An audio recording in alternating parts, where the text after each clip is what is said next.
Yan, kahit sino naman po talaga ang magsabi. Itong si Edu at saka si Viancy ay bagay na bagay naman po talaga, no?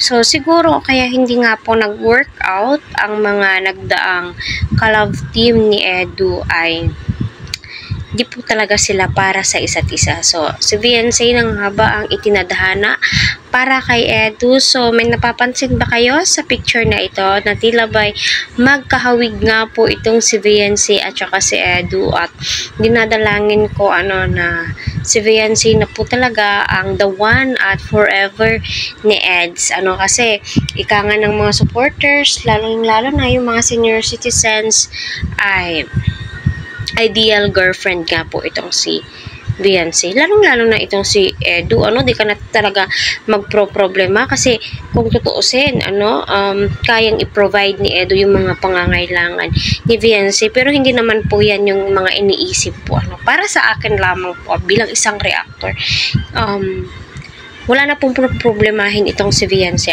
Kung tutuusin, kayang tulungan ni Edu itong si Viancy, pero alam naman po natin, hindi po ganyan yung ugali ni Viancy. Hindi po siya mapang-samantala, 'di ba? Kaya kita naman po natin, paano po siya binibless, napakadaming blessings.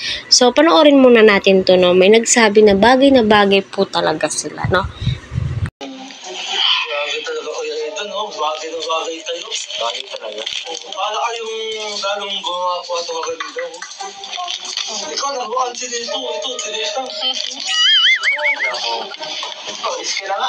Oo, nagugulo mo lang kami dito. Oo na, sige, bakit ikaw kasi nag-serve lang? Hindi lang na. Hindi mo na kailangan ng good luck mo. Yun nga po, So, kahit na hindi po sabihin ni Aljun, marami po tayo. Hindi lamang po siya.